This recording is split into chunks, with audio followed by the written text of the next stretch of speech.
الشیطان الرجیم بسم اللہ الرحمن الرحیم الحمد للہ الذی لا یبلغ مدحته القائلون ولا يؤسي نعمه العبد ولا يؤدي حقه المجتهدون الذي ليس لصفته حد معدود ولا نعت موجود ولا أجل ممدود الذي فطر الخلائق بقدرته ونشر الرياح برحمته ثم الصلاة والسلام على أشرف الأنبياء والمرسلين والقاسم مصطفى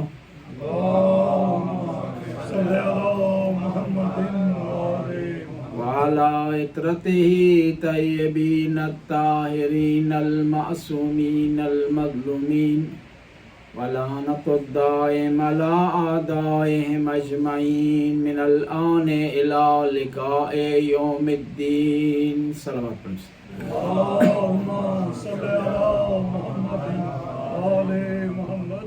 قال رسول الله صلى الله عليه وآله وسلم إن الحسين مصباح الهدى والسفينة النجاة. صلوات پڑھیں. اللهم صل على پیغمبر گرامی کا ارشاد ہوتا ہے کہ میرا حسین ہدایت کا چراغ ہے اور کشتی نجات ہے. ہم ایام اعزاء میں اس لیے اکٹھے ہوتے ہیں تاکہ اس چراغ سے ہدایت حاصل کریں، حسین کے چراغ سے ہدایت حاصل کریں. اگر ان مجالس میں ہمیں ہدایت نہیں مل رہی، تقوی حاصل نہیں ہو رہا، شریعت کے احکام ہمیں حاصل نہیں ہو رہے، تو ان مجالس میں شرکت کرنے کا ہدف پورا نہیں ہو رہا. امام حسین کی کس طرح آپ نے پہچان کرنی ہے، اور جو کربلا میں جو واقعہ ہوا ہے اس میں امام نے کیا چیز ہمیں سکھائی. مدینے سے لے کر 10 محرم تک امام کی زندگی کا ہر پہلو ہمارے لیے درس ہے.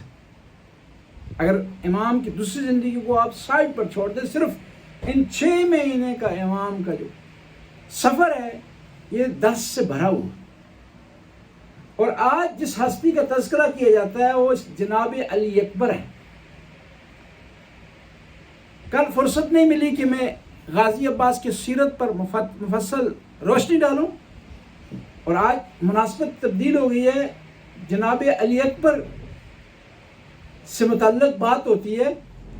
تو جناب علی اکبر سے متعلق امام معصوم کا یہ قول، امام پاک کا یہ قول کہ اللہم اشہد علی ہؤلاء القوم برد علیہم غلاما اشبہ برسولک خلقا و خلقا و منطقا. امام حسین ارشاد فرماتے ہیں کہ یہ جوان، خدایا وہ جوان میدان میں جا رہا ہے جو تیرے نبی کا شبیہ ہے 3 چیزوں میں. جب نبی کریم کا وصال ہوا تو امام حسین کی 7 سال عمر تھی. اپنے نانا کو دیکھا، نانا کا وصال ہوا تو نانا کو ہمیشہ یاد کیا کرتے تھے. ذہن میں تھا خد و خال، مبارک چہرہ، پیغمبر کا چلنا، پیغمبر کا اٹھنا، اخلاق پیش کرنا، محبت سے لوگوں سے پیش آنا، کہ جس کی گواہی قرآن نے دے دی وَمَا أَرْسَلْنَاكَ إِلَّا رَحْمَةً لِّلْعَالَمِينَ. ان چیزوں کو ذہن میں رکھا امام حسین نے. جب خدا نے علی اکبر دیا تو فوراً کہا یہ میرے نانا کا شبیہ ہے. نہ فقط شکل میں شبیہ ہے بلکہ بولنے میں، اخلاق میں اور کردار میں میرے نانا کی شبیہ. ہر مسلمان کوشش کرتا ہے کہ پیغمبر کا شبیہ بنے. شبیہ بننے کا کیا مطلب ہے؟ ان پیغمبر کو فالو کرے، پیغمبر کی سنت پر عمل کرے، پیغمبر سے چاہت کا اظہار کرے، پیغمبر سے محبت کرے. اور چھوٹے چھوٹے کام میں مسلمان احتیاط کرتے ہیں اور فالو کرتے ہیں پیغمبر کی سنت. داڑھی رکھتے ہیں, پوچھتے ہیں کیوں, تو کہا جاتا ہے کہ سنت رسول. مسواک کرتے ہیں, پوچھا جاتا ہے کیوں, کہتے ہیں کہ سنت رسول. آنکھوں میں سرما لگاتے ہیں, کہا جاتا ہے سنت رسول. بالوں میں کنگھی کرتے ہیں, کہا جاتا ہے سنت رسول. خاص لباس پہنتے ہیں خاص اسٹائل کا, تو کہا جاتا ہے سنت رسول. اور بعض بات ایسی چیزیں ہوتی ہیں سنت رسول نہیں ہوتی, صرف بہانہ ہم کرتے ہیں, ان کو حاصل کرنے کے لیے سنت رسول کا نام لیتے ہیں. میں آپ لوگوں کی خدمت میں عرض کروں گا, مسواک کرنا سنت رسول ہے, کنگھی کرنا سنت رسول ہے, سرما لگانا سنت رسول ہے, باہر جانے سے پہلے آئینہ دیکھنا سنت رسول ہے. تو میں آپ کو ایک اور سنت رسول بتا دیتا ہوں کہ پیغمبر نے امام حسین کو کندھوں پر اٹھایا. ہم بھی دوسری سنتوں پر عمل کرنے کے ساتھ اس کو پر بھی عمل کریں. جس طرح پیغمبر نے حسین کو کندھوں پر اٹھایا, ہم حسین کو سینے سے لگا لیں, تو تب پیغمبر کی سنت کمال تک پہنچے گی. حسین منی و انا من الحسین, میں حسین سے, حسین سے. کیا فرمایا امام حسین نے کہ میرا یہ بیٹا میرے نانا کی شبیہ ہے. دنیا والوں کو بتانا چاہتے کہ تم میرے نانا کو فالو کرتے ہو نا, تو آؤ علی اکبر کو فالو کرو. اگر کسی نے پیغمبر کا کردار دیکھنا ہے, پیغمبر کا اخلاق دیکھنا ہے, تو کہاں دیکھی؟ کربلا کے میدان. کربلا کے میدان میں گزشتہ بزرگوار جو ہستیاں تھیں, ان ہر ہستی کا ایک نمائندہ موجود تھا.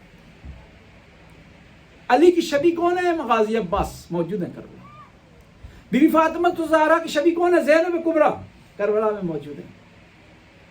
امام حسن کی شبی کون ہے جی؟ جن شہزادہ قاسم کربلا میں موجود ہے. پیغمبر کی شبی کون ہے؟ شہزادہ علی اکبر.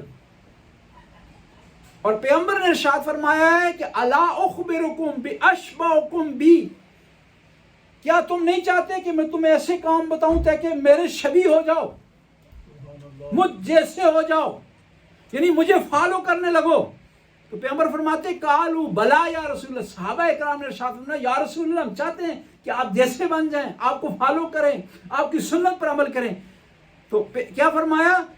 احسنکم خلقا, میری پہلی بات یہ ہے کہ اخلاق کے لحاظ سے تم بہترین ہو جاؤ. تو واقعی تم پیغمبر کے پیروکار کیا. دیکھیں آسان حالات میں, خوشی کے ماحول میں کسی کو فالو کرنا آسان ہوتا ہے, لیکن شہزادہ علی اکبر وہ ہیں کہ کربلا کے سخت ماحول میں پیغمبر کو فالو کیا. عام حالات میں انسان عام زندگی گزار رہا ہو, آسائش کی زندگی گزار رہا ہو, تو کسی کو فالو کرنا آسان ہوتا ہے. لیکن شہزادہ علی اکبر کون ہے؟ 3 دن پیاس کاٹ کر کے نبی کو فالو کیا. 3 دن دشمن کے گھیرے میں رہ کر نبی کریم جیسا اخلاق پیش کیا. جب سوال کیا امام حسین نے اپنے بیٹے سے, کیف تجد الموت, اے علی اکبر تم موت کو کیسا پاتے؟ ہمیں جب پوچھا جاتا ہے نا موت کو آپ کیسا پاتے, ہم گھبرا جاتے ہیں, ڈر جاتے ہیں, موت سے خائف ہیں. لیکن شہزادہ علی اکبر ارشاد فرماتے ہیں کہ بابا جان, جو آپ کے قدموں میں خدا شہادت نصیب فرمائے وہ شہد سے زیادہ میٹھی شہادت. دیکھیں آپ تصور کریں کہ کسی کا جوان بیٹا ہو, اور جوان بیٹا بھی معمولی نہ ہو, پیغمبر کا شبیہ ہو, نانا کا شبیہ ہو. عام کسی نانے کا شبیہ اس کا بیٹا ہو تو کتنا بڑا مقام اس کی نگاہوں میں رکھتا ہے.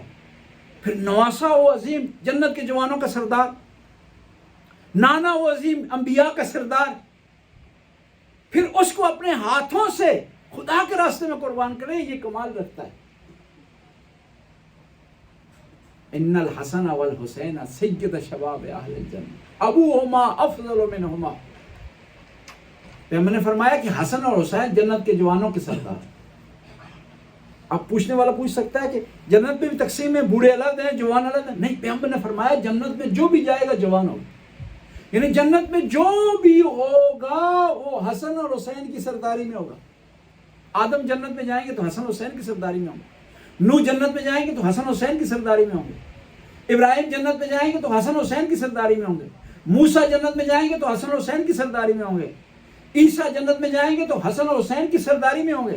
اب سوال یہ پیدا تھا کیا محمد مصطفیٰ بھی جنت میں ہوں گے تو حسن حسین کی سرداری میں ہوں گے؟ نہیں, وہ علی جو حسن و حسین سے افضل ہیں، وہ ارشاد فرماتے ہیں انا عبد من عبید محمد، میں محمد کے غلاموں میں سے ایک ادنس غلام ہوں۔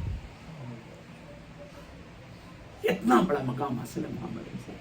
اب سوال ہی پیدا ہے کہ جنت کا حساب و کتاب کس طرح ہے؟ جنت کے مالک ہیں محمد مصطفیٰ، تقسیم کرنے والے ہیں علی مرتضیٰ، اور جوانوں کے سردار ہیں حسن اور حسین۔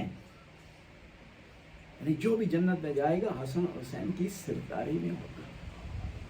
جنت کے جوانوں کے سردار کہہ رہا ہے کہ میرا بیٹا میرے نانا کی شبیہ ہے۔ پیغمبر فرماتے ہیں تم چاہتے ہو کہ میری طرح میرے شبیہ بنو، یعنی اس راستے میں جس راستے میں علی اکبر نے قدم اٹھایا، اس راستے میں قدم اٹھانا چاہتے ہو تو پہلی شرط ہے کہ تم خوش اخلاق ہو جاؤ۔ امیر المومنین ارشاد فرماتے ہیں خالط الناس مخالطۃ ان متم بکو علیکم وان عشتم عنو علیکم، کہ لوگوں سے اتنے پیار اور محبت سے رہو کہ اگر تم زندہ ہو تو لوگ تمہارے ارد گرد رہیں، دنیا سے اگر چلے جاؤ تو لوگ تمہاری محبت میں روئیں، تمہیں مس کریں۔ اور کہا خالط الناس مخالطۃ، الناس کا لفظ استعمال کیا۔ یہ نہیں ہے کہ صرف شیعہ سے محبت کی جائے، یہ نہیں ہے صرف سنی سے، بلکہ انسانیت سے محبت کی جائے۔ علی علیہ السلام نے انسانیت کا درس دیا، اہل بیت نے انسانیت کا درس دیا۔ خط لکھا مولا نے مالک اشتر کو، کہا کہ تو نے اپنی رعیت میں تمام انسانوں کا احترام کرنا ہے، ان کا تو نے خیال رکھنا ہے، یہ فرق نہیں ڈالنا ہے کہ یہ مسلمان ہے یہ غیر مسلمان ہے، یہ محب ہے اور یہ غیر محب ہے۔ کہا الناس صنفان اما اخ لک فی الدین او مثلک فی الخلق، لوگ دو قسم کے ہیں۔ امیر المومنین has said دو قسم کے لوگ ہیں، اما اخ لک فی الدین، ایک وہ لوگ ہیں جو دین میں تیرے بھائی ہیں، مسلمان ہیں، او مثلک فی الخلق، دوسرا خدا کی مخلوق ہونے کی میں وہ تیرے ہم پلا ہیں، اس حق کا تو نے احترام کر۔ امیر المومنین کو خبر ملی کہ امیر شام نے اسلامی مملکت پر حملہ کیا ہے اور وہاں ایک یہودی عورت کے پاؤں سے پازیب چرا لی گئی ہے۔ تو مولا نے فرمایا ایک مسلمان کے لیے مر جانے کے لیے اتنا کافی ہے کہ اس کی حکومت میں اس کے زیر سایہ رہنے والی ایک یہودی عورت پر ظلم ہو۔ بس اگر ہم چاہتے ہیں پیغمبر کے شبیہ ہوں تو پیغمبر اگر رحمت للعالمین ہے تو ہم میں رحمت کی جھلک ہونی چاہیے، معاف کرنے کی، بخشنے کی، پیار کرنے کی، محبت کرنے کی جھلک ہونی چاہیے۔ اور نبی کی عجیب رحمت تھی، جو آپ پر احسان کرتے ہیں نا اس سے آپ اچھا اگر کرتے ہیں نا یہ کمال نہیں ہے، جو آپ سے برا کرے اس سے آپ اچھا کریں یہ کمال ہے، جو آپ کو تنگ کرے اس سے پیار کریں یہ کمال ہے۔ یہ کمال نبی مصطفیٰ میں تھا، اور اس کی وجہ سے جو جانی دشمن تھا وہ بھی آپ کا محب ہو جایا کرتا تھا۔ ایک جنگ تھی، اللہ کے نبی اپنی فوج سے تھوڑے فاصلے پر چلے گئے، آرام فرما رہے تھے اللہ کے رسول۔ ایک کافر نے موقع مناسب جانا، موقع سے فائدہ اٹھاتے ہوئے آ گیا، تلوار لے کر کے نبی کریم کے سامنے کھڑا ہو گیا، کہا محمد کون تجھے میرے ہاتھوں سے بچائے گا؟ دیکھیے نبی ہے نا، خدا پر توکل ہے، اچھے اخلاق کے مالک، آرام سے، صحابہ کو آواز نہیں دی، سختی سے بات نہیں کی، کہا میرا اللہ مجھے بچائے گا، میرا اللہ بچائے گا۔ اور یہی صفت تھی امام حسین میں، جن آئے مدد کرنے کے لیے آفر دے رہے ہیں جی، شیر آئے مدد کی آفر دینے کے لیے، اگر چاہتے تو میرا یقین ہے جبرائیل کو منگوا سکتے تھے۔ جب جبرائیل ان کے گھر کا خادم بن کے، درزی بن کے، مسکین بن کے آ سکتا ہے، ان کی مدد کے لیے نہیں آ سکتا، لیکن کیونکہ خدا پر توکل ہے، کہا فرشتوں واپس چلے جاؤ، جنوں واپس چلے جاؤ، مجھے اگر مدد کی ضرورت پڑے گی تو اپنے پروردگار سے مانگنا۔ کہا میرا رب مجھے بچائے گا۔ کہتے ہیں کہ نبی کریم کا یہ کہنا تھا، اور پھر انسان کا جب عزم و جزم ہو نا خدا بھی مدد کرتا ہے۔ اس کے ہاتھ سے تلوار گر گئی، نبی کریم نے اٹھا لی، کہا شخص تو بتا تجھے کون بچائے گا؟ کہ کافر تھا، ظالم تھا، ناحق کہنے والا تھا، لیکن محمد شناس تھا، کہنے لگا محمد تیرا کرم، تیری رحمت مجھے بچائے گی. یہ کافر تھا، منافق تھا، لیکن محمد کو پہچانتا تھا کہ محمد دشمن پر جب مسلط ہو جائے تو اسے معاف کر دیتا ہے، اسے چھوڑ دیتا ہے. پیغمبر نے معاف کر دیا. اور نواس رسول کی بھی خصوصیت کی میدان کربلا، جب تمام اصحاب ساتھی شہید ہو گئے، آواز دی اب بھی تم اگر سیدھے راستے پر آ جاؤ تو میں تمہیں علی اکبر کا خون معاف کر دوں گا، اپنے مہمان ہور کا خون معاف کر دوں گا، قاسم کی ٹکڑے جو لاش تم نے کی وہ تمہیں معاف کر دوں گا، ابو الفضل عباس کے کٹے ہوئے بازو تمہیں معاف کر دوں گا. یعنی اتنے عظیم منزلت پر فائز ہیں امام حسین علیہ السلام. پیغمبر فرماتے ہیں اگر تم میرے شبیہ ہونا چاہتے ہو تو پہلی شرط یہ ہے کہ تم خوش اخلاق ہو جاؤ. اور اچھا اخلاق ہم نے کہاں سے شروع کرنا ہے؟ اپنے گھر سے. ہم کہیں کہ حاکم نہیں ہیں، ڈکٹیٹر نہیں ہیں، ہمیں خدا نے رحیم رحمان صفت رکھنے والے خدا نے ہمیں رحمت والا بنا کر بھیجا. سب سے پیار کریں، سب سے محبت کریں. نبی کریم نے ایک اور خصوصیت تھی، جب باہر سے کوئی محفل میں داخل ہوتا تھا صحابہ کرام کے درمیان بیٹھے تو محسوس نہیں ہوتا تھا کہ نبی کون ہے. یعنی صحابہ کرام میں گل مل جاتے تھے. نبی کریم کی ایک صحابی ہیں عثمان بن مظعون، بہت پیارے صحابی، نابینا، نبی کریم کے پاس آ کر بیٹھ جایا کرتے تھے تو نبی بھی پیار سے انہیں اپنے پاس بٹھایا لیا کرتے. غریب تھے، مسکین تھے، تو عرب کے قریش کو یہ مناسب نہیں گزرتا تھا. اور آ کر ایک دفعہ شکایت کی انہوں نے، عرب کے قریش نے، مالدار لوگوں نے، بزنس مین نے، کہ یا رسول اللہ آپ کے پاس یہ غریب آدمی بیٹھا ہوتا ہے، ہماری توہین ہوتی ہے کہ اسی محفل میں ہم آ کر بیٹھے جہاں آپ کے پاس غریب آدمی بیٹھا ہوا.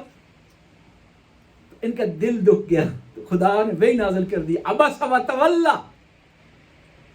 خدا نے مذمت کی ان عربوں کی جنہوں نے منہ چڑھایا تھا اس صحابی سے، عثمان بن مظعون سے.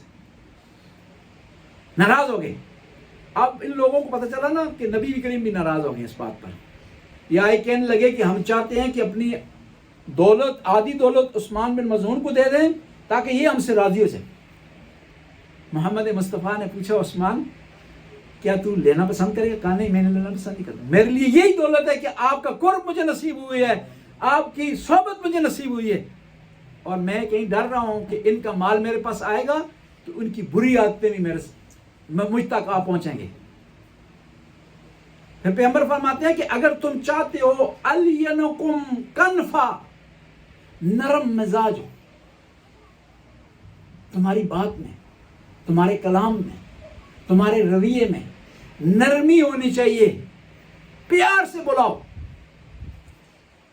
اور انسان وہ آدمی کمال کا جو غصے کی حالت میں بھی پیار سے بات کرتا ہے، غصے کی حالت میں بھی انصاف کو نہیں چھوڑتا، غصے کی حالت میں بھی اخلاق کو نہیں چھوڑتا.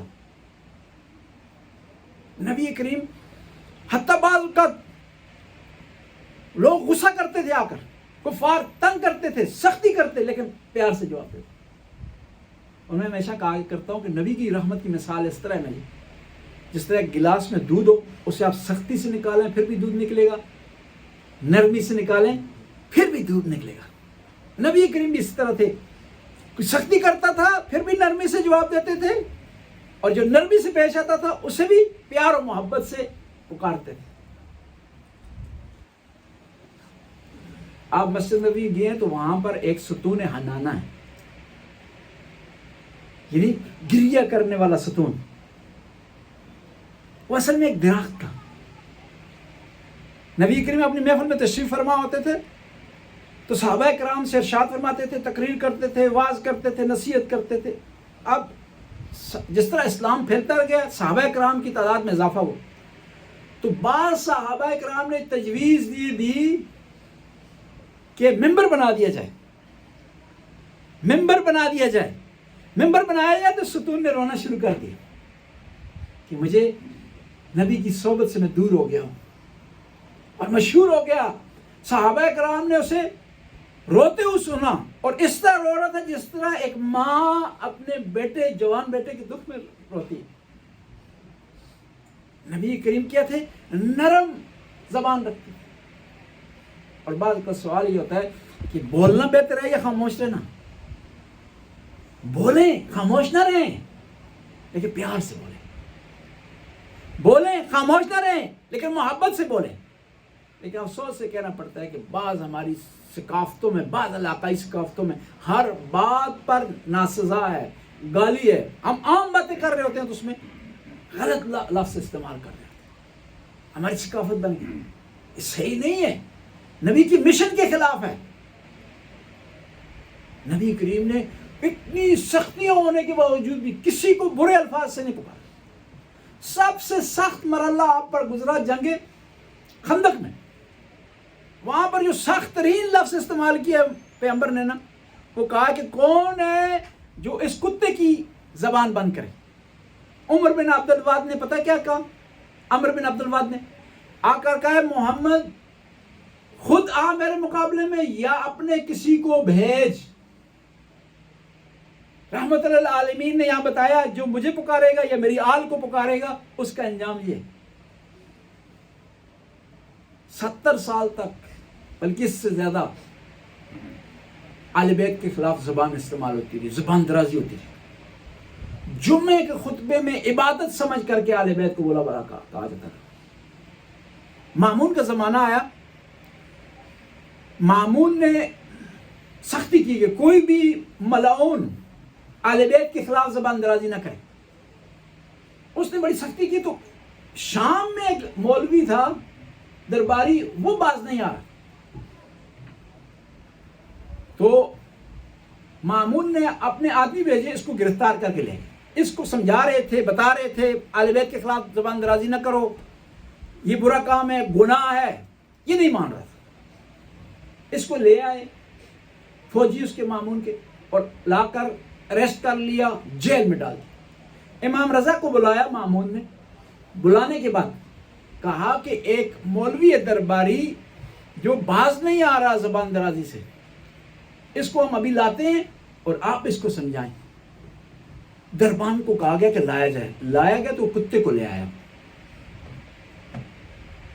دربان کو کہا مامون نے، میں نے تجھے کہا تھا کہ وہ فلاں مولوی کو زندان سے لے آؤ، تم کتا لے آئے. اس نے کہا یہ زندان میں وہی تھا.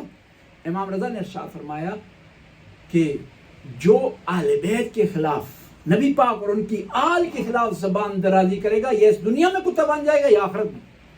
کیونکہ پیغمبر نے خندق میں ارشاد فرمایا کہ کون ہے اس کتے کی زبان بند کرے. رحمت للعالمین. اور عظیم نبی کریم کا اخلاق اتنا عظیم تھا کہ دشمنوں سے بھی پیار و محبت سے پیش آتا. جنگ خیبر میں مارا گیا. اس کی بہن اریسٹ ہوئی. حضرت بلال اس کو لے آئے پیغمبر کی بارگاہ میں. پیغمبر نے ڈانٹا بلال کو.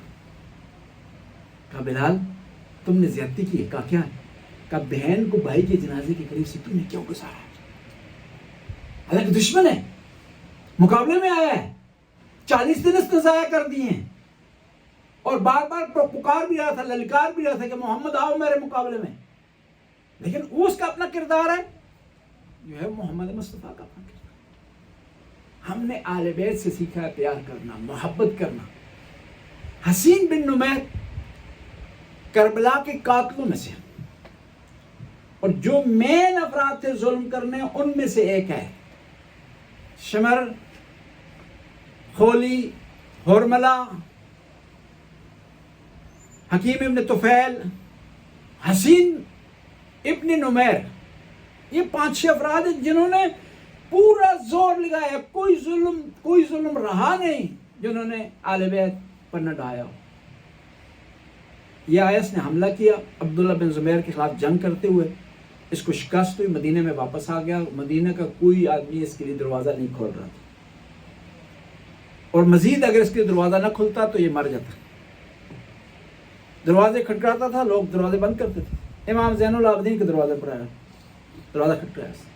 آپ نے دروازہ کھولا، مہمان نوازی کی، اندر بلایا اور حسین بن نمیر کے خود ہاتھ دلوائے کھانے کے لیے، اور اپنے بیٹے کو امام باقر کو کہا کہ اس کے بیٹے کے ہاتھ دھلا دو۔ رات کو رکھا، خدمت کی، صبح جاتے ہوئے کہنے لگا کہ شاید آپ نے، اے علی ابن الحسین، آپ نے مجھے پہچانا نہیں ہے۔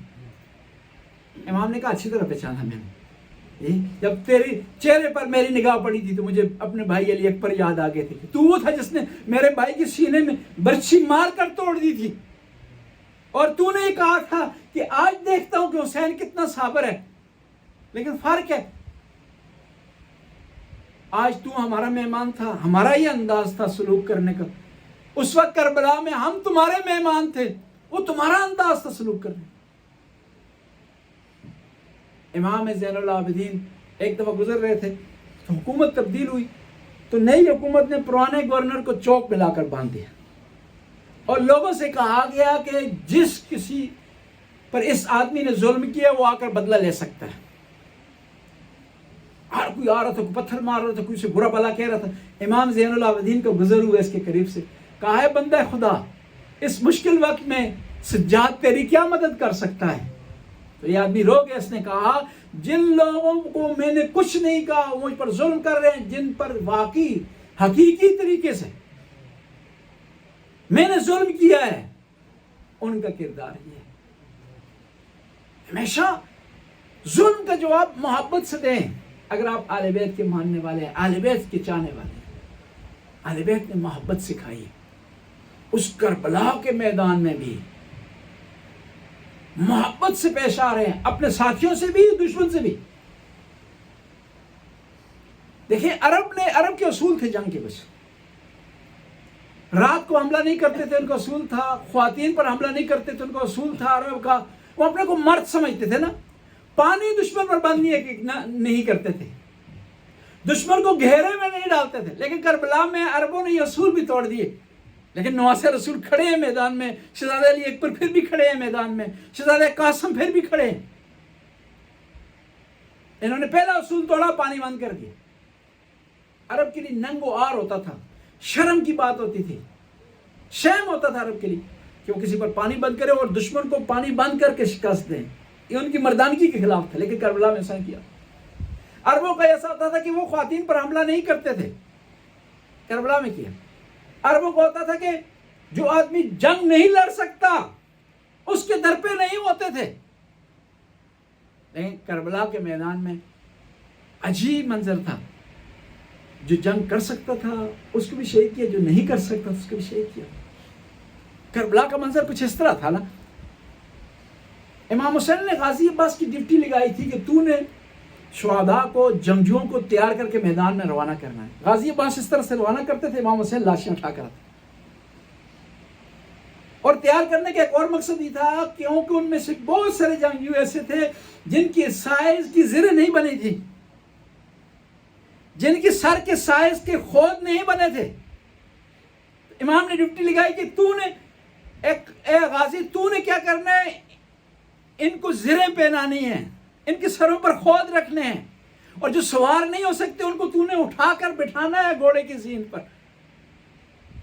نواسہ رسول نے مظلومیت کا ایک نقشہ بنایا ہے، دنیا کو بتایا، جس طرح کہا تھا نا امام حسین نے چلتے ہوئے، ما خرجت بطرا ولا ظلم ولا ظالما ولا مفسدہ، کہ میں جو اس جہاد پر جا رہا ہوں کسی پر ظلم کرنے کے لیے نہیں جا رہا، نعوذ باللہ فساد کرنے نہیں جا رہا۔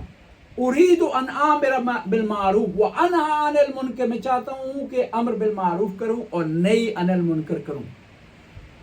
واسیر سیرت جدی و ابی، میں چاہتا ہوں اپنے نانا کی سیرت پر چلوں اور اپنے بابا علی کی سیرت پر چلوں۔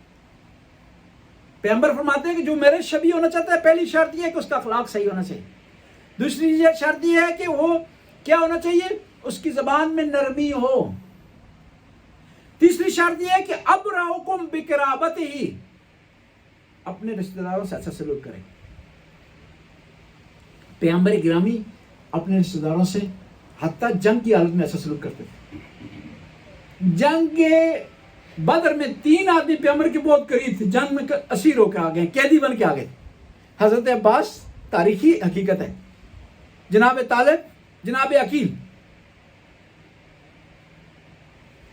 اور اس کے علاوہ ایک اور واقعہ خدمت میں عرض کروں کہ آس بن وائل گرفتار ہو کر آ گئے جنگ بدر میں.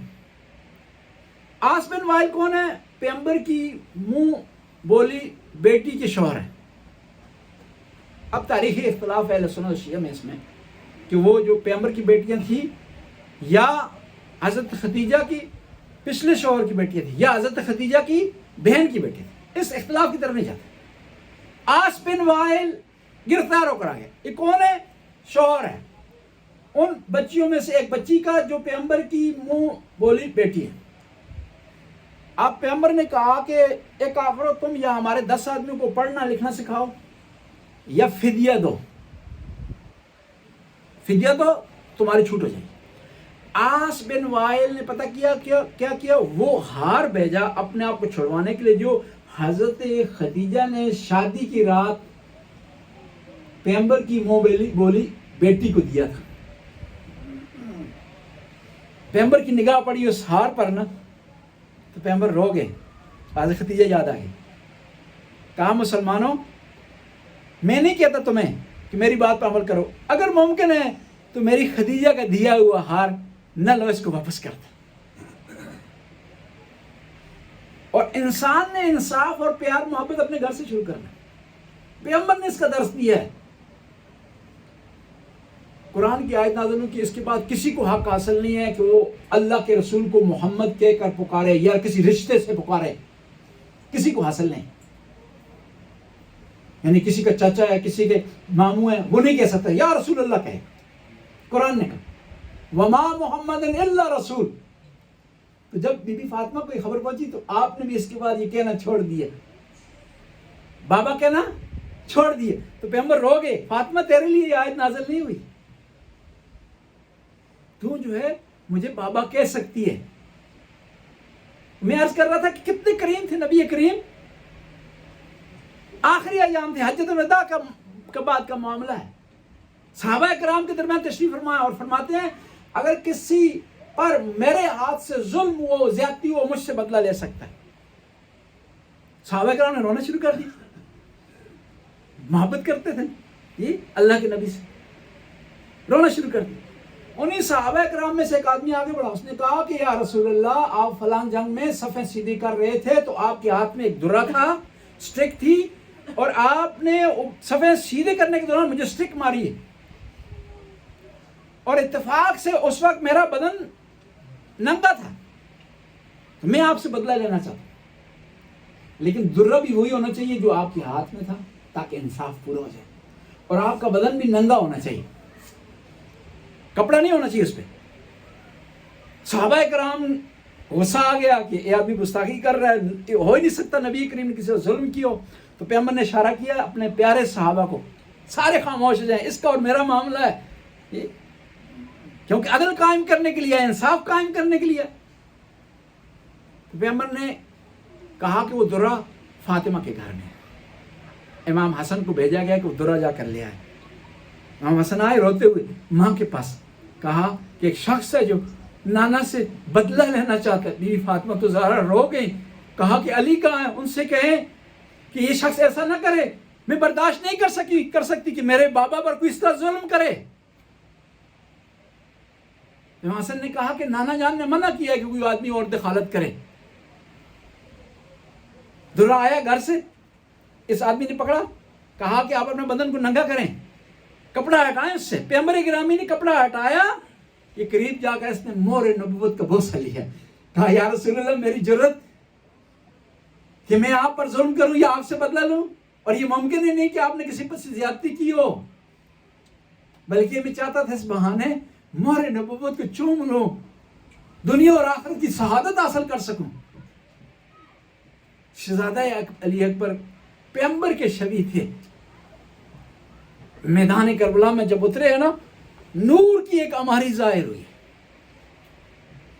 اور ایک دفعہ جب میدان میں داخل ہوئے تو کچھ یہ دشمن کی جو لشکر تھا، کچھ افراد دھوکہ کھا گئے. کہنے لگے کہ ہم یہ سمجھے کہ حسین پر اتنا مشکل وقت آ گیا کہ نانا مدد کو آ گئے ہیں. وہ بھی جوانی کی حالت میں. پھر پیغمبر فرماتے ہیں کہ اگر چاہتے ہو تم مجھ جیسے بنو، میرے شبیہ بنو، اشدکم حبا لاخوانہ فی الدین، اپنے دینی بھائیوں سے محبت کرو. اس پوائنٹ کو مشترک آپ لے لینا، انسانیت میں اس میں سمجھ جائے گی. سنی شیعہ کی بات نہ کریں، حسینی ہونے کی بات کریں. ایک بہت بڑے عالم دین سے اس نے کسی سوال کیا کہ بتائیں کہ آپ شیعہ سنی. انہوں نے کہا کہ کربلا سے پہلے یہ تھا، کربلا کے بعد یہ نہیں رہا. کربلا کے بعد دو گروہ ہیں، حسینی اور یزیدی. اور ہر اس آدمی سے محبت کریں جو حسین سے محبت کرتا ہے. کیوں؟ کہ حسین وہ جو پیغمبر سے محبت کرتا ہے، حسین وہ جن سے پیغمبر محبت کرتا ہے. جب امام حسین کو محبت کا مرکز بنا لینا تو آپ کی مشکلات حل ہو جائیں. آپ پر کوئی ظلم کرتا ہے نا، لیکن حسین کا محب اسے معاف کر دیا کرے. میرے مخالف ہے، مجھے نہیں چاہتا، مجھے اچھا نہیں سمجھتا، لیکن میرے حسین کا تو ہے نا. اور شیعہ میں بڑی ظرفیت ہے سوالے میں، بڑی سیاست ہے. کئی لوگ ہمارے خلاف تقریریں کرتے ہیں بعض کا، لیکن اہل بیت کا نام لیتے ہیں تو فوراً ہماری آنکھیں ٹھنڈی ہو جاتی ہیں، دل میں محبت کا احساس ہوتا ہے. ٹھیک ہے ہمارے خلاف بات کرتے ہیں، شیعوں کے خلاف بات کرتے ہیں، لیکن اہل بیت سے تو محبت کرتے ہیں نا. یہ اہل بیت کو تو چاہتے ہیں نا. اور ہم کون ہوتے ہیں؟ خدا نے معیار اہل بیت کو قرار دیا محبت کا. اور صحابہ کرام کے درمیان علی اور اہل بیت محبت، اہل بیت پہچان کا ذریعہ تھے. مدینے میں بہت زیادہ منافق آ گئے. لیکن جنگ احد میں 1000 افراد آئے میدان میں اترے ہیں جن میں 300 منافق علیحدہ ہو گئے. اب صحابہ کرام کو تشویش ہو گئی کہ پتہ نہیں چلتا تھا کون منافق کون مسلمان ہے. تو پیغمبر نے کہا کہ جب بھی تم اکٹھے ہو نا شک ہو جائے کہ کون مسلمان ہے، فوراً علی کا نام لیا کرو. جس کے چہرے پر خوشی آ جائے تو پتہ چل جائے گا کہ یہ مومن ہے. جس کے چہرے پر سلوٹ آ جائے اور ناراضگی کے آثار نمودار ہوں، وہ کیا ہے؟ منافق ہے. نہیں، آج بھی یہی پہچان ہونی چاہیے، اہل بیت سے محبت پہچان ہونی چاہیے. اور پیغمبر فرماتے ہیں کہ تم میں سے وہ میرے قریب ہے، مجھ سے شباہت رکھتا ہے، مجھ جیسا ہے، ابراکم بقرابتہ، وہ اپنے رشتہ داروں سے اچھا سلوک کرتا ہے. اور اشدکم حبا لاخوانہ فی الدین، ان لوگوں سے محبت کرتا ہے کہ جو دینی اس کے بھائی ہیں. اور پھر پیغمبر فرماتے ہیں اخبرکم علی الحق، وہ آدمی میرے شباہت رکھتا ہے مجھ سے جو حق پر قائم ہے، حق کی بات کرتا ہے. ہم بعض اوقات دوستی میں آ جاتے ہیں، بعض اوقات رشتہ داری میں آ جاتے ہیں، بعض اوقات تعلقات میں آ جاتے ہیں، حق کی بات نہیں کرتے. دیکھیں لوگوں نے جانے دے دی حق کی بات کرتے ہوئے. حاجر ابن عدی امام علی کے صحابی ہیں، مولا کے فضائل بیان کرتے تھے. ظالم نے کہا کہ علی کے فضائل چھوڑ دو ورنہ تمہیں شہید کر دیں گے. کہا علی حق کا ہے، میں اس کو نہیں چھوڑ سکتا ہوں.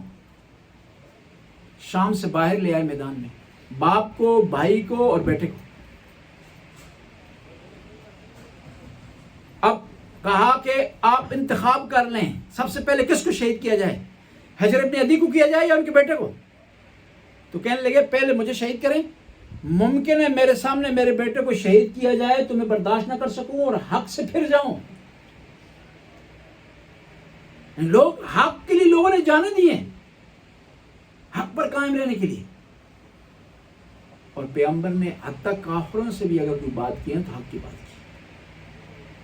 کہ معاملہ ہوا کافر اور مسلمان کے درمیان، تو کافر حق پر تھا تو پیغمبر نے اس کی حمایت کی. قاضی شریح ہے، امام علی کے زمانے کا قاضی ہے، مشہور و معروف قاضی ہے. اس کی دو باتیں مشہور و معروف ہیں. ایک امام علی علیہ السلام سے متعلق فیصلہ تھا، ایک یہودی نے زرہ چرا لی مولا کی. بجائے کہ قاضی کو اپنے دربار میں بلاتے ہیں اس کے پاس چلے گئے ہیں انصاف قائم کرنے کے لیے. وہاں پہنچے تو قاضی شریح نے آپ کو احترام دیا ہے، ابو الحسن کہا، علی نہیں کہا، احترام دیا، تو امام علی نے اسے ڈانٹ دیا کہ یہاں عدالت میں میں اور یہ مد مقابل میرا کیا برابر ہیں، تجھے حق نہیں پہنچتا کہ مجھے زیادہ احترام دے، اس کو کم احترام دے۔ اور پھر بعد میں کیا ہوا، مولا نے کہا کہ زرا میری ہے، قاضی شرح نے کہا کہ گواہی لائیں، مولا نے کہا کہ مجھے یقین ہے، قاضی نے کہا کہ کیوں گواہی نہیں ہے آپ کے پاس، تو ہم آپ کو یہ نہیں دے سکتے یہ زرا، امام کو نہیں دی، لیکن امام نے کوئی احتجاج نہیں کیا۔ حالانکہ امام کہہ سکتے تھے کہ میں علم غیب رکھتا ہوں، میں وقت کا امام ہوں، میں بہتر جانتا ہوں، پیغمبر نے میرے بارے میں ارشاد فرمایا انا مدینۃ العلم وعلی بابها، قرآن کی آیت میری شان میں نازل ہوئی انما یرید اللہ لیذهب عنکم الرجس اہل البیت ویطہرکم تطہیرا، قرآن کی آیت میری شان میں نازل ہوئی قل لا اسألکم علیہ اجرا الا المودۃ فی القربى، پیغمبر نے ارشاد فرمایا انا ولی من نور واحد، پیغمبر نے ارشاد فرمایا ہے یا علی انت منی بمنزلۃ ہارون من موسیٰ الا لا نبی بعدی، پیغمبر نے ارشاد فرمایا لأوتین رایا غدا رجلا کرارا غیر فرارا یحب اللہ ورسولہ، کہہ سکتے تھے، لیکن کیونکہ عدالت کا مقام تھا ایک سنت قائم کرنی تھی۔ حالانکہ بعد میں وہ یہودی آیا پشمان ہوا، اس نے کہا کہ میں نے غلط بیانی کی تھی اور میں نے گواہوں کے نہ ہونے کا فائدہ اٹھایا، اصل میں زرا آپ کی ہے، اور میں اسلام لاتا ہوں کیونکہ آپ نے انصاف سے کام لیا۔ اور یہی قاضی شرح تھا امام حسین کے زمانے کا کہ یزید ملعون نے خط لکھا کہ تو فتویٰ دے امام حسین کی شہادت کا، اس نے واپس پلٹا دیا، جواب دے دیا کہ نہیں میں فتویٰ نہیں دے سکتا ہوں، نواسہ رسول، جوانان جنت کے سردار، پیغمبر کے دوش سوار، ہو سکتا ہے کہ میں فتویٰ دوں؟ دوسرے دن یزید نے ایک پیسوں کی تھیلی بھیجی اس کے پاس اور کہا کہ تو فتویٰ دے یا نہ دے، اس تھیلی کو اپنے پاس رکھنا ہے، رات کو صبح کو واپس کرنا ہے۔ رات کو تھیلی اس کے سامنے پڑی ہوئی تھی، سوچتا رہا، آخر میں اس نتیجے پر پہنچا کہ یزید نے اپنا کام کرنا ہے اور میں کیوں ہی پیسے ضائع کروں۔ حالانکہ یہ بھی کہہ سکتا تھا یزید ملعون نے اپنا کام کرنا ہے، میں کیوں اس میں شامل ہوں۔ بعض اوقات لوگ کتنے بڑے ہوتے ہیں، آخری مرحلے میں بھٹک جاتے ہیں، راستے سے اتر جاتے ہیں، پٹری سے اتر جاتے ہیں۔ اس لیے دعا کی جاتی ہے کہ خدایا ہماری عاقبت بخیر کر، یہ ہمیشہ دعا کی جاتی ہے کہ بڑے بڑے لوگ تھے، تاریخ میں بڑے نامور شخصیات تھے۔ پیغمبر گرامی کی بارگاہ میں ایک شخص تھا جو وحی لکھا کرتا، کافی عرصہ پیغمبر کی بارگاہ میں رہا، بڑا مشہور تھا۔ آخر میں کیا ہوا، وہ مرتے وقت کیا ہوا، اسلام پر نہیں مرا، مرتد ہو گیا۔ بس یہ ضروری ہے کہ انسان دعا کرے کہ انسان کی عاقبت بخیر ہو جائے۔ اور کربلا میں یہ فیصلہ ہوا کہ کچھ لوگ 6 مہینے امام حسین کے ساتھ رہے، شب عاشور کو نواسہ رسول کو تنہا چھوڑ کے چلے، خسارت حاصل کر لی انہوں نے، گھاٹے کا سودا کیا۔ اس کے مقابلے میں اور 6 مہینے نہیں رہا، ایک دن بھی نہیں رہا، صرف ایک رات کا سوچنا اس کی تقدیر کی تبدیلی کا باعث بنا۔ کسی وقت انسان بھٹک سکتا ہے۔ پھر پیغمبر فرماتے ہیں اقدمکم للغیظ، اگر چاہتے ہو میرے شبیہ ہو جاؤ تو غصے پر کنٹرول کرو۔ جب انسان غصے میں آتا ہے نا، پھر وہ اپنے کنٹرول میں نہیں رہتا، اس کا کنٹرول شیطان کے ہاتھ میں آ جاتا ہے۔ اور یہ بھی یاد رکھیں کہ غصہ اگر خدا کے راستے میں تو کوئی آئے، غصہ اپنے لیے ہو، اپنے نفس کے لیے ہو، ہوا ہوس کے لیے ہو، جائز نہیں۔ جنگ خندق میں مولا امیر المومنین دشمن کے سینے پر سوار ہے، اس ملعون نے جسارت کی ہے، غصہ آیا سائڈ پر ہٹ کے کہا کیوں کہ علی آپ نے ایسا کیوں کیا؟ کہا کہ میں اسے خدا کے لیے مارنا چاہتا تھا، جب اس نے جسارت کی تو مجھے غصہ آ گیا، میرے ذہن میں ذاتی انتقام آ گیا، میں نہیں چاہتا تھا خدا کے راستے میں ملاوٹ ہو اور شرک فی العمل ہو جائے، میں نے صرف کچھ مدت کے لیے، کچھ ٹائم کے لیے، کچھ لمحوں کے لیے اسے میں نے چھوڑ دیا۔ پھر پیغمبر فرماتے ہیں وَأَحَبُّكُمْ عَفْوًا، جو چاہتا ہے کہ میرا شبیہ ہو جائے، یعنی شہزادہ علی اکبر کے شبیہ ہو، اسے چاہیے کہ معاف کرنے کو اچھا سمجھے، معاف کر دینا سیکھے۔ کفار مکہ نے کتنے ظلم کیے نبی کریم پر، زخمی کیا آپ کو، توہین کیا آپ کی، نعوذ باللہ آپ کو جادوگر کہا، مجنون کہا، تانا دیا، وطن سے نکالا، جنگیں مسلط کی، آپ کا دانت مبارک شہید ہو گیا، لیکن آپ جب داخل ہوئے مکہ میں تو سب کو معاف کر دیا۔ لا تثریب علیکم اليوم، آج کے دن تم سے انتقام نہیں لیا جائے گا۔ اور آپ اپنے سب سے بڑے دشمن ابو سفیان کے گھر کو مامن اور امن کی جگہ قرار دیا۔ یعنی یہ نبی کی سیرت ہے، معاف کرنا، اور معاف کریں تو ہمارے مسائل حل ہو جاتے ہیں۔ اور دیکھیں جو معاف نہیں کرتا نا، وہ اپنے لیے مشکلیں گٹھی کرتا ہے، وہ کسی کے لیے مشکلیں گٹھی نہیں کرتا، اپنے لیے ٹینشن کا باعث بنتے ہیں یہ چیز اس کے۔ اور جو معاف کرتا ہے وہ سکون میں چلا جاتا ہے۔ جو آدمی جو انتقام کے در پہ رہتا ہے نا، خود دوسرے کے لیے ٹینشن نہیں بنتی، اپنے لیے ٹینشن بناتا ہے، کیونکہ ہمیشہ اس کے ذہن میں رہتا ہے کہ میں نے انتقام لینا ہے۔ ایک تو ذہن مشغول رہا، وہ ذہن جس میں خدا کا ذکر ہونا چاہیے، وہ ذہن جس میں نبی کا ذکر ہونا چاہیے، وہ ذہن جس میں آل بیت کا ذکر ہونا چاہیے، جس میں پاک ہستیوں کا ذکر، اس ذہن میں کیا آ جاتا ہے؟ انتقام۔ اور یہ بھی یاد رکھیں کہ جس دل میں انتقام ہے نا، بغض ہے، کینہ ہے، اس دل میں نبی پاک اور ان کی آل کی محبت آ ہی نہیں سکتی، کیونکہ نبی پاک اور ان کی آل کو خدا نے پاک کیا ہے۔ یہ پاک ہستیاں ہیں، یہ پاک دل میں جائیں گے۔ جس دل میں بغض کی، کینے کی، نفرت کی، انتقام کی نجاست ہو، اس دل میں یہ ہستیاں داخل نہیں ہو سکتی۔ آخری چند جملے جوانوں کے لیے عرض کروں گا۔ شہزادہ علی اکبر کا دن ہے، جوانوں شہزادہ علی اکبر کی سیرت سے سیکھو۔ شہزادہ علی اکبر میں جو خصوصیات پائی جاتی تھی، ان میں سے ایک خصوصیت یہ تھی کہ شہزادہ علی اکبر بہت زیادہ سخی تھی۔ عرب میں یہ ہوتا تھا نا کہ غریبوں کو یہ پیغام پہنچانے کے لیے کہ اس گھر سے کھانا ملنے والا ہے، گھر پر ایک شمع روشن کی جاتی تھی، جسے آپ مچ کہتے ہیں یا مشعل کہتے ہیں اسے۔ شہزادہ علی اکبر نے اپنے گھر کے اوپر مشعل روشن کی ہوئی تھی کہ کوئی مسافر، کوئی غریب، کوئی بھوکا یہاں سے گزرے تو بھوکا نہ گزرے۔ ہمیں جوانوں کو، بعض کو ہم چندہ دیتے ہیں مبارکہ میں یا مسجد میں، ہمیں چاہیے جوانوں کے ہاتھ سے دلوائیں، تاکہ یہ دینے کی، خدا کے راستے میں خرچ کرنے کی، چندہ دینے کی، ایثار کرنے کی، قربانی دینے کی، یہ رسم اور ثقافت ان بچوں تک منتقل ہو۔ شہزادہ علی اکبر یہ چیز پائی جاتی ہے، اور نام آپ کا علی اکبر تھا۔ امام حسین کے تینوں بیٹوں کے نام علی تھے۔ ایک دفعہ حاکم مدینہ کے پاس شہزادہ علی اکبر گئے، اس نے پوچھا آپ کا کیا نام؟ کہا علی۔ کہا بڑے بھائی کا کیا نام ہے؟ کہا علی۔ چھوٹے بھائی کا کیا نام ہے؟ کہا علی۔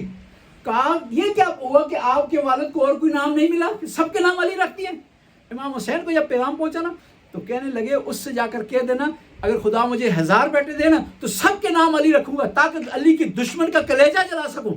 اور محمد و آل محمد بلند تر صلوات۔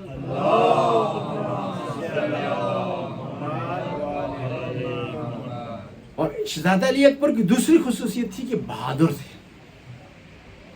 صرف میدان میں لڑنا بہادری نہیں ہوتی، غصے کو پی جانا بہت بڑی بہادری ہے، کسی کو معاف کر دینا بہت بڑی بہادری ہے، گناہ سے رک جانا بہت بڑی بہادری ہے۔ دیکھیں نا، یہ آپ کی آنکھ ہے چھوٹی سی نا، چھوٹی سی آنکھ ہے، چھوٹا سا شٹر ہے یہ، بات کو اس کو گرانے کے لیے بڑی طاقت چاہیے ہوتی ہے۔ جب نامحرم آپ کے سامنے ہو، جب گناہ آپ کے سامنے ہو، جب آپ کے سامنے ایک عورت بغیر حجاب کے ہے تو آپ اپنی نظریں جھکا لیں، بہت بڑی بہادری ہے۔ اور یہ کون کر سکتا ہے؟ ایک حسینی جوان کر سکتا ہے، امام حسین کا ماننے والا۔ جوانوں جب آپ کے سامنے گناہ ہونا، بچیوں کی خدمت میں عرض کروں گا، یہ نہ کہیں کہ گناہ، بلکہ یہ سمجھیں لشکر یزید ہے جو آپ کو اپنی طرف بلا رہا ہے. گناہ نہیں ہے، لشکر یزید ہے جو آپ کی طرف بلا رہا ہے، اور آپ بڑھنے کی کوشش کرتے ہیں تو پیچھے سے آواز آتی ہے حل من ناصر ینصرنا.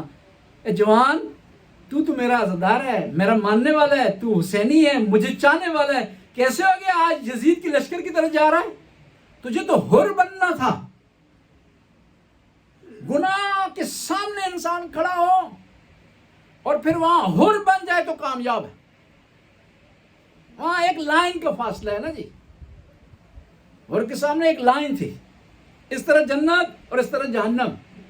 گناہ بھی سب سامنے ہوتا ہے نا جوان کے. بڑا مشکل ہوتا ہے کہ انسان اپنے آپ کو کنٹرول کرے، آنکھیں وہاں بند کر لے، راستہ وہاں تبدیل کر دے، اس محفل کو وہاں چھوڑ دے. لیکن جو علی اکبر کا ماننے والا جوان ہوتا ہے، جو علی شہزادہ علی اکبر کا پیروکار ہوتا ہے، جو حسین کا ماننے والا ہوتا ہے، وہ ہمیشہ اس جگہ کو چھوڑ دیتا ہے. وہ کہتا ہے کہ میں عزادار ہوں، میں حسین کا ماننے والا ہوں، میں محب آل محمد ہوں، میرے سینے پر تغمہ لگا ہوا ہے حسینی ہونے کا. دیکھیں نا، بعض لوگوں نے خاص لباس پہنا ہوتا ہے نا، تو کوشش کرتے ہیں اس لباس میں جرم نہ کریں. ہم جو عزادار ہیں، ہم نے حسینی ہونے کا لباس پہن لیے، تقوی کا لباس پہن لیے، امام سے محبت کا اظہار کا لباس پہن لیے. جب یہ لباس پہن لیے تو ہمیں اس لباس کی پاس رکھنی چاہیے. حسینی ہونا صرف سینہ پیٹنے کا نام نہیں ہے، صرف عزاداری کرنے کا نام نہیں ہے، یہ نظام حیات ہے جس کا درس امام حسین نے 27 رجب کو شروع کیا اور 10 محرم کو اس کی آخری کلاس تھی ایک لحاظ سے. اور پھر ہر سال اس کلاس کو ہم ریویژن کرتے ہیں اس کی. کچھ نئے اسٹوڈنٹ رہتے ہیں، کچھ پرانے اسٹوڈنٹ چلے جاتے ہیں، تاکہ ہم اس سے درس سیکھیں، گناہ سے بچنے کا طریقہ سیکھیں، واجبات کی طرف رغبت کا طریقہ سیکھیں. کس طرح ہم اپنے آپ کو موٹیویٹ کر سکتے ہیں کہ ہماری نماز قضا نہ ہو، ہماری عبادتیں قضا نہ ہو، ہم خدا کے راستے میں دینے سے ہچکچائیں نہ، ہم امام حسین کے راستے میں خرچ کرنے سے پیچھے نہ ہٹیں. یہ جو امام حسین کے راستے میں ہم خرچ کرتے ہیں نا، اذان کتنے بجے ہے جی؟ 9:30 بجے. یہ ہمارے پاس ٹائم کافی ہے. صلوات پڑھیں گے بس.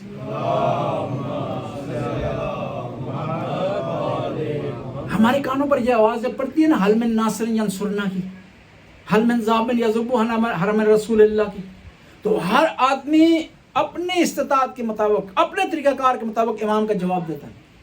جو سینہ پیٹ سکتا ہے وہ سینہ پیٹ کر جواب دیتا ہے، جو نیاز دے سکتا ہے وہ نیاز کے ذریعے حاضر ہو جاتا ہے، اور جس کے پاس وقت ہے وہ وقت دے کر حاضر ہو جاتا ہے. اور کہیں ایسا نہ ہو کہ امام کی آواز ہمارے کانوں پر پہنچے لیکن ہم اور تمام جوانم سے ہر پہلو سے حاضر ہوں لیکن مالی حوالے سے حاضر نہ ہو امام کی بارگاہ. یہ جو مال دیا ہوا ہے نا ہمارے پاس، یہ خدا نے ہمیں حسین کے صدقے دیے، شہزادہ علی اکبر کے صدقے دیے. یہ آپ کے جوان بچے ہیں نا جن کو دیکھ کر آپ خوش ہو جاتے، یہ آپ کو ملے شہزادہ علی اکبر کے صدقے. اتنے پیارے بچے آپ کو کس نے؟ خدا نے دیے ہیں. کس کے صدقے؟ شہزادہ علی اکبر کے صدقے، شہزادہ علی اصغر کے صدقے.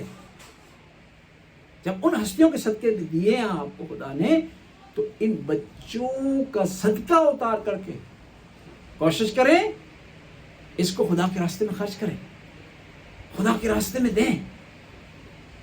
دیکھیں یہ امام بارگاہ میں مجالس ہوتی ہیں تو اس کا مین جو ہوتا ہے نا جی، اس میں جو مین اس آپ کو اکٹھا کرنے کا ایک ذریعہ بنتی ہے، جو چیز جو سلسلہ بنتا ہے وہ مین اس کو ہوتا ہے کہ آپ امام کے راستے میں خرچ کریں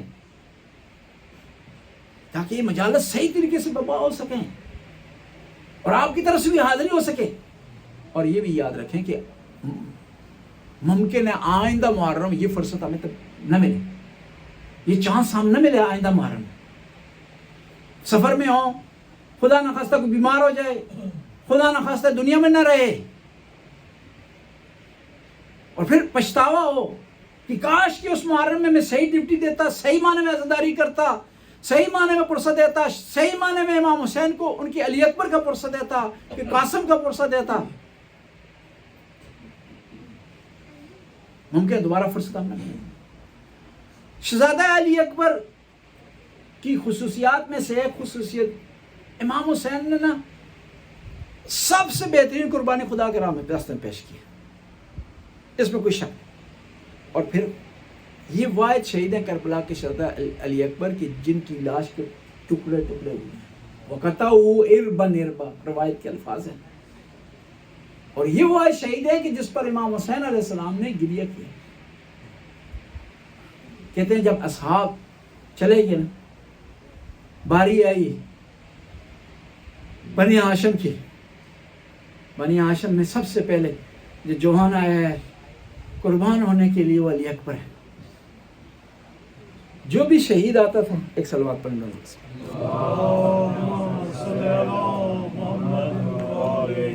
جو بھی شہید آتا تھا اجازت دیتا تھا، امام پہلے مرحلے میں سے اجازت نہیں دیتا۔ واحد شہید ہے کربلا کا جس کو امام نے پہلے مرحلے میں اجازت دی۔ علی اکبر آئے اجازت لینے کے لیے، امام حسین نے کہا میری طرف سے اجازت ہے، جاؤ اپنی پھوپھی سے اجازت لے کر آ جاؤ۔ دیکھیں نا کتنا خیال تھا اپنی بہن کا امام حسین۔ ہمیں بھی سوچنا چاہیے کہ کیا ہم اپنی بہنوں کا خیال رکھتے ہیں یا ان کا حق کھا جاتے ہیں۔ کہا جاؤ پھوپھی سے اجازت لے کر آ جاؤ۔ یہ نا شہزادہ علی اکبر جرت نہیں ہو رہی تھی، تھوڑ نہیں کر رہے تھے کہ اجازت لیں پھوپھی سے۔ پتہ ہے کہاں سے کلام شروع کیا؟ کہا پھوپھی جان آپ بتائیں آپ کا مقام بڑا ہے یا آپ کی والدہ گرامی فاطمہ الزہرا کا مقام؟ کہا میں کو جاؤ فاطمہ الزہرا کو جاؤ۔ پھر پوچھا کہ بتائیں جب یہ پھر امام علی اکبر نے کہا کہ جب فاطمہ الزہرا کا مقام بڑا ہے اور آپ کا مقام ان سے کم ہے تو آئیں اپنے بیٹے کو فاطمہ الزہرا کے بیٹے پر قربان کر دیں، علی اکبر کو حسین پر قربان کر دیں۔ جب سمجھ گئے نا بی بی کہ اجازت مانگنے اجازت دی، آئے امام حسین کے پاس، کہا بیٹا جاؤ خیام سے اجازت لے کر آ جاؤ، ام لیلہ سے اجازت لے کر آ جاؤ۔ آئے خیام میں علی اکبر ایک ایک بی بی سے اجازت لے رہے ہیں۔ جب علی اکبر آئے خیام میں تو بڑی جلدی تھی علی اکبر کو، لیکن بڑی دیر کر دی۔ امام زین العابدین سے کسی نے سوال کیا مولا علی اکبر جب خیام میں آئے الوداع کہنے کے لیے بیویوں سے، آنے میں انہیں جلدی تھی لیکن جب آئے ہیں تو دیر کیوں لگائی ہے؟ کہا دیر اس لیے لگائی ہے کہ بیویوں نے ایک دفعہ خدا حافظی کی نہ الوداع کہا، پھر کہا علی اکبر دوبارہ آ جا، پہلے ہم نے اپنی طرف سے خدا حافظی کی تھی، اب فاطمہ صغریٰ کی طرف سے خدا حافظی کرتی ہیں۔ اب جب علی اکبر روانہ ہونا چاہتے تھے نا خیام سے تو بیویوں نے کہا علی اکبر ہم 2 قطاریں بناتے ہیں، تو ہمارے درمیان سے گزرے تاکہ ہم شبیہ پیغمبر کی آخری وقت میں زیارت کر سکیں۔ کہتے ہیں علی اکبر اس طرح 2 قطاروں کے درمیان سے گزرے جس طرح بڑے گھر سے جنازہ اٹھتا ہے۔ علی اکبر میدان کی طرف روانہ ہو گئے۔ امام حسین نے علی اکبر کے سر پر وہ امامہ جو نبی کریم کا امامہ تھا اپنے سر سے اتار کے امام علی اکبر کے سر پر رکھا، اپنی زرہ علی اکبر کو پہنائی، اپنی تلوار علی اکبر کو دی، گھوڑے پر سوار کیا، میدان کی طرف روانہ کیا۔ اس طرف خیمے سے ام لیلہ دیکھ رہی تھی علی اکبر کو۔ ایک ایسا وقت آیا علی اکبر ام لیلہ کی آنکھوں سے اوجھل ہو گئے۔ اب علی اکبر کی ماں کی نگاہ امام حسین پر ہے اور امام حسین کی نگاہ علی اکبر پر ہے۔ ایک دفعہ ام لیلہ کیا دیکھتی ہے کہ امام کا رنگ زرد ہو گیا۔ آواز دیے مولا آپ کیوں پریشان ہو گئے؟ کیا میرے بیٹے کے لیے کوئی مشکل پیش آ گئی ہے؟ کہا علی اکبر کی ماں میں نے اپنے نانا رسول اللہ سے سنا ہے کہ ماں کی دعا بیٹے کے حق میں قبول ہوتی ہے۔ علی اکبر کی ماں تیرے بیٹے کے لیے مشکل وقت آ گیا ہے، شام کا ایک بڑا پہلوان تیرے بیٹے کے مقابلے میں آ گیا ہے، میں ڈر رہا ہوں میرا علی اکبر چھوٹا ہے، اس کی بال چھوٹی ہے، اس کا نازنین جسم چھوٹا ہے، یہ پہلوان بہت بڑا ہے، دعا کر ام لیلہ تیرے بیٹے کے لیے آسانی ہو جائے۔ ام لیلہ نے دعا کے لیے ہاتھ بلند کیے، خدایا میں نے اپنی قربانی میدان کی طرف روانہ کر دی ہے، خدایا میں نے جب علی اکبر کو بھیج رہی تھی تو میں نے کہہ دیا تھا افوض امری الی اللہ ان اللہ بصیر بالعباد، اے خدایا میرا علی اکبر تیرے حوالے ہے۔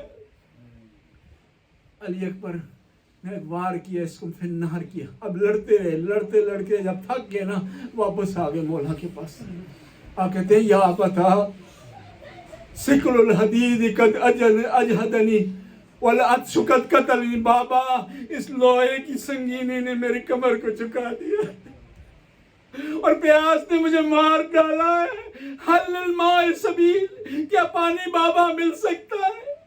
حسین وہ سخی ہے جس کے دروازے سے کوئی خالی ہاتھ نہیں گیا، آج بیٹا وہ چیز مانگ رہا جو حسین کے پاس نہیں۔ خدا کسی باپ کو بیٹے کے سامنے شرمندہ نہ کرے۔ امام نہیں بولے، ذرا برابر نہیں بولے، اپنی زبان نکالی علی اکبر کے منہ میں رکھ دی۔ جب منہ میں زبان کے رکھنا تھا علی اکبر کے بڑھا کر پیچھے ہٹے، کہا بابا میں شرمندہ ہوں، کاش کہ آپ سے پانی نہ مانگتا، آپ کی زبان تو میری زبان سے بھی زیادہ خشک ہے، بابا مجھے معاف کر دے۔ امام نے اپنی انگوٹھی نکالی اور علی اکبر کے دہان میں رکھی، کہا بیٹا اس سے افاقہ ہوگا۔ اب علی اکبر میدان کی طرف روانہ ہوئے ہیں۔ علی اکبر میدان میں گئے، ظالموں نے چاروں طرف سے علی اکبر کو گھیرے میں لے لیا، کوئی تیر مار رہا تھا، کوئی نیزہ چلا رہا تھا، ایک ظالم نے گرز مارا، علی اکبر نے گھوڑے کی گردن میں بائیں ڈالی اور علی اکبر کا نازنین بدن جھک گیا اور بھول کر یہ گھوڑا علی اکبر کو ظالموں کے درمیان لے گیا۔ وہ قطع ہوئے اربا، اس بچے کی لاش کے ٹکڑے ٹکڑے کر دیے ظالم۔ اب جو بھی شہید گھوڑے کی زین سے زمین پر آتا تھا نا، امام حسین کو مدد کے لیے پکارتا تھا، علی اکبر نے مدد کے لیے نہیں پکارا، پتہ کیا کہا؟ یا بتا بابا میری فکر نہ کریں آپ کا علی اکبر ابھی پیاسا نہیں رہا، ھذا جدی رسول اللہ، میرے سامنے رسول اللہ آ گئے ہیں اور ان کے ہاتھ میں کوثر کا جام ہے اور مجھے کہتے ہیں علی اکبر جلدی کر، میں تجھے کوثر کا جام پلانا چاہتا ہوں۔ علی اکبر گھوڑے کی زین سے زمین پر آئے، امام حسین جب دوڑنا چاہتے تھے نا تو امام حسین گر گئے۔